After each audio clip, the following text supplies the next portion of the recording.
Nagsimula sa isa, naubos ang 5, hanggang umabot ng 15.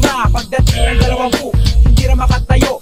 Busog na busog, lubog na sa pagkaupo. Yan na nga ba sinasabi, hindi na Mas balik tayo, Pas, yung challenges po. Ano po yung nakikita niyong parang 10 to 15 years na kailangan i-improve o pwedeng harapin problema ng dental association? Sobrang galing ng dental ng Pilipinas. Ako nga, backlog na ako eh. Kasi nga, hindi na ako masyadong nag-aaral ng dental. Pero yung mga implant na yan, sisiw na yan sa mga dentista. Yung mga wala ka ng ngipin, tapos babaunan ng poste. Implant yun eh. Tapos lalagyan na rin ng bagong ngipin. Prosthesis. Number 1. Ang high-tech na yan, pero ang daming gumagawa niyan. Ang problema, can people afford it? No? Ayun pa rin ang problema natin. The dental work is so good, no? Pero it doesn't fit with the economy of the Philippines. Only the rich again can avail.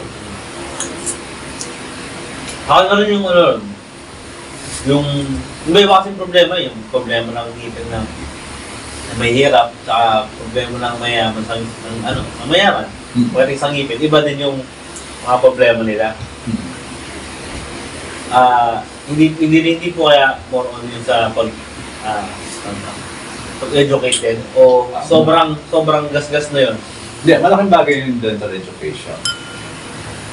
Malaki sanang maitutulong.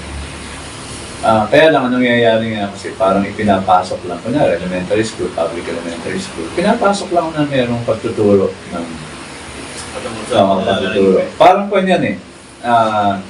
Kunwari, yung mga, huwag naman sana masaktan yung mga kaibigan kung nasa mga periculture center, yung mga center, yung barangay centers na health centers.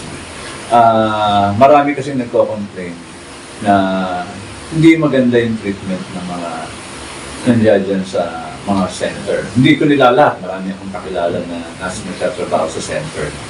Pero kadalasan, yun ang complaint ng tao. Of course, hindi ko ma-validate yung kung pangit o hindi. Pero ang sure ako, it's just, hindi talaga swak eh. Hindi talaga swak, no? Hindi sila binibigyan ng magandang equipment. Kunyari, yung mga dentista sa center, hindi magandang equipment nila. No?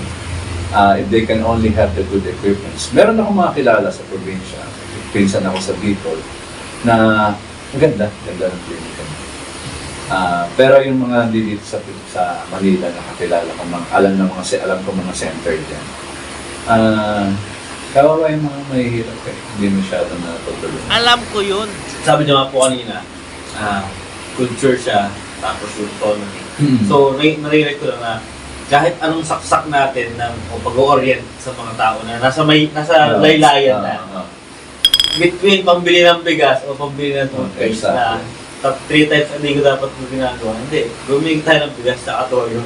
Babalik ko sa sagip yan. Alam mo, may major problem. Hindi na major problem. One of the problems sa sagip is that alam mong libre na silang lahat, no? Alam mong libre na silang lahat. I-schedule mo na lang sila. Pero hindi sila darating. Bakit sila hindi darating? Kasi po, sabihin ngayon, nag-tricycle po kami. Nag-e-bike po ako, namasada ako. So, syempre, unahin na siguro. Kahit gaano kaganda yung treatment na gusto mong i-offer sa kanila, they need to have food on the table. Priority. Oo, food on the table. Tapos at the same time nga, yung oftentimes, siguro kultura rin ito, yung aesthetic ba, na mas gusto pa nilang meron silang tattoo ang kilay kaysa magpagawa ng ngipin. Hindi na silang ngingiti. Basta kilay is light. Kilay is light. Ako nag-dental ako sa Siargao. Nag-dental ako sa Siargao. No? Nagkakita ko kay ate. Ate, palo-palo. Oo. Ate, taray ng kilay mo. Sukat na sukat Hari kong ganyan, tapos nagpapa-free dental siya. No? Pero una yun, inuna niya yung kilay niya. Kilay is life. Isa mo walang tanong, yung kasi sabi natin age of 20s, totally wala siyang ngipin. Okay. Dahil hindi niya naalagaan. Okay. So, ang postiso na lang po, no? So ano yung effect nun sa bilang tao kung 20s or 30s, wala na akong ngipin talaga? Kahit anong edad, pag may problema ka sa ngipin, ang hirap dali. Kasi yan ang mukha mo eh. Yan ang papakita mo. Yan ang i-introduce mo sa tao. Lahat ng kausap mo, nag-apply ka sa trabaho, kailangan mo magandang ngipin. So, malaki ang epekto niyan when it comes to confidence. Mahirap pang hindi ka confident, hindi ka kasing confident ng isang tao na maganda. So, sa confidence na rin. Pero yung pagkain niya, walang problema. Meron din. Siyempre, iba pa rin yung panguya mo, yung totoong ngipin mo. Iba pa rin yung pustiso ang ginagamit mo. Magkaiba pa rin yun. Hindi pa rin kayang gawin ng prosthesis yung ginagawa ng natural teeth. Hindi pa rin kaya. Naalala ko nga yung kaibigan kong parang sa 20 years pa lang. Bagong postis siya. Instead na maganda yung pagkakamukha ng bibig niya, parang umitin. Masala siya naiya kasi kahit na yung postis niya, alam namin na postis siya. Alam ko yun. Saka isa pa dyan, ang isa sa problema dyan yung alam mo ba kung nawalan ka ng bagang, kung isa sa mga issues ng headache is actually dahil yung masyadong close yung panga mo yung upper mo sa lower mo masyadong close. Ibig sabihin na walang ka ng ngipin sa bandang likod. Kaya nai-strain na yung muscle mo rito. That causes headaches. May ganun talaga. So, ang ginagawa talaga doon, kahit bagang, nilalagay ng denture. Kasi yung vertical ng ngipin ng mukha mo, pinakailangan na maintain yung may vertical siya. Pag medyo short, ibig sabihin, maikli, may tendency may pain ka sa isa pa dyan, yung when it comes to pain, although hindi ako TMJ, ibig sabihin, hindi ako expert ng temporomandibular joint, which is the connection between the mandible and the skull. Pero, yung stress, no, nakarinig na ba kayo ng tinatawag na night grinding? Ano raw? Yung night grinding. Gumagano sa gabi. Ay, nako, hindi nakakatulog yan. Sa totoo lang. Tulog yan, kala niya napapahinga siya. Pero pag gising niya sa umaga, ang sakit ng ganito. Kasi strange yan, bumagdamag. Nag-aaway mo. Nag-aaway yung ngipin. Yung mga importante na kailangan makikita. Bakit tumigan? Unang-una yung struktura, yung format siguro na nagkakakonect niya. Parang may gigil ka. Ginagalan mo. Kuminsan naman talagang you are so stressed out, stress-related na laging may gigil. Kahit yung aking anak, kailan lang may problema siya sa work niya.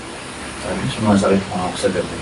Ay pag-gising ko sa umaga. Sabi ko, naka-strain yan, hindi ka naka-relax matutulog. Kaya ang laking bagay. Ang laking bagay. Magiging reason kaya kung isa nagkakaroon ng lockjaw, isa pa pala sa kwento ko na isa sa pinakamagandang kwento ko, isa sa mga magandang experience ko yung tinatawag na lockjaw. Yung lockjaw na nakasara, delikado yan in a way. Kasi yung nakasara, yan yung parang sa tetanus yan. Lockjaw na ayaw mo. Pero may lockjaw na nakanganga, ayaw magsara. Yung ginagawa namin ng paraan. Kasi nangyayari doon, parang yung kanyang bone socket sa panga, umislide. So, nung umislide siya, hindi maisara. Oo, hindi maisara. Maganda yun, maganda experience yun na ilang beses ko na nagagawa. Hindi na masahe lang? Hindi na masahe. Hawakan mo yung ilalim ng baba niya, hawakan mo yung loob ng ngipin niya, tapos ibababa mo. Tapos isasaulin yung gano'n. Babalik mo. Na-dislocate lang. Na-dislocate lang. Kunyari ganyan yun eh. So pag sobrang nga niya, umi-slide dito. Ang gagawin mo, bababa mo siya. Tapos isasaulin mo siya dito lugar. Of course, imagine mo na lang yun kasi hindi mo naman nakikita. Pero napag-aralan namin. Nagawa niyo na po yun? Oo, yung beses. Kasi nga kapag nagpapasyente ka, may mga tao sasabihin sa'yo, Doc, may lockjaw ako ah. Ibig sabihin, pag nagnganga siya, baka mag-lock. Doc, may lockjaw ako ah. Sige, papakramdaman mo muna. Tignan mo. Mama. hamak ang meron nga kasi parang lumihiwalay.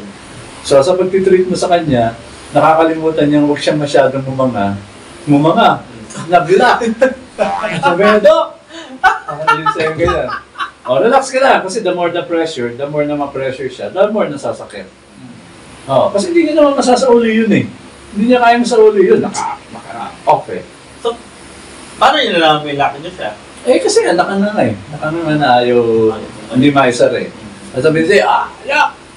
Okay, relax.